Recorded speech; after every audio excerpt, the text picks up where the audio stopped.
Hello, this is Tim, and I want to be your tour guide. I want to take you to different places in our country. I want you to enjoy our national history. I want you to enjoy our national heritage. I'm a treasure hunter. I look for treasures in usual and unusual places. I look to see the history where we talk about the men, the moments, the manuscripts, and the monuments of our great history. So will you please join me and let's discover and see this journey together. I want to be your guide. I want to be the one that helps you to enjoy and appreciate the things that our country has to offer, to see the sights, the sounds, the tastes. One of the great joys that we have discovering the history of our country is to find out that there's so much more to the story.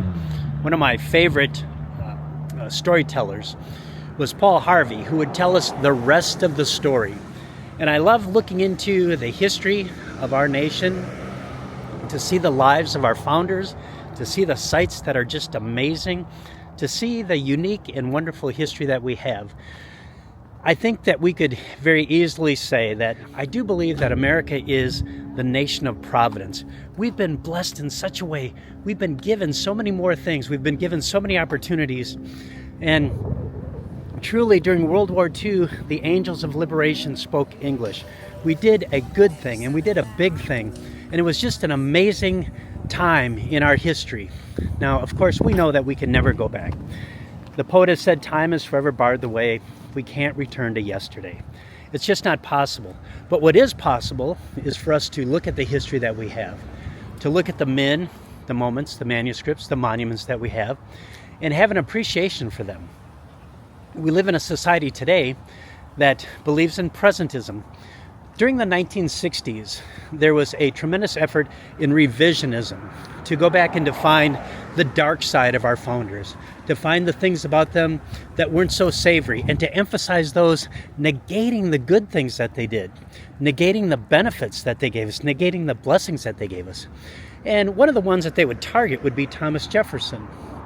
Now, Jefferson, like most of the founding fathers, was a flawed, contradictory, conflicted individual.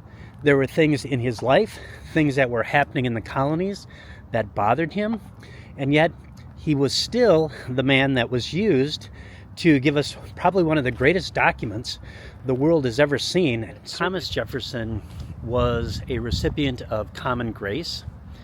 He was a good man when it came to taking care of the United States, when it came to putting America's best interests at heart. He was concerned with the state of affairs in Virginia. He was the author of the Virginia Declaration of Rights.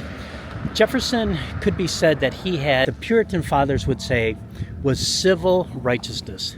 And by that, he did the right thing for his state, for his government. Now, what his personal beliefs were, what his personal faith was, there's a lot of debate, a lot of conjecture. He's left us some very contradictory things. And one of the things you have to realize is when you take a look at the life of Thomas Jefferson, you want to ask yourself, when was Jefferson saying this? Was he saying it early in his life when he's writing the Declaration of Independence, where he says we hold these truths to be self-evident, that all men are created equal and endowed by their Creator with certain inalienable rights? Or is he saying it later in life when he's embittered, when he's hostile towards the clergy, hostile towards organized religion?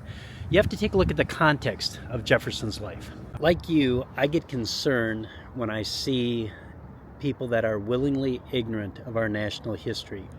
When they criticize our nation to go back and rewrite our history, you and I have an obligation to tell the truth, the unvarnished truth. I mean, there's things about any national history that are unsavory. And there are those that would say our nation is not perfect. And I would say, compared to what? Compared to what other nation? Show me another nation in the world that fought a civil war to rid themselves of slavery. Show me another nation in the world that has liberated the world from tyranny, not once, but twice in the 20th century.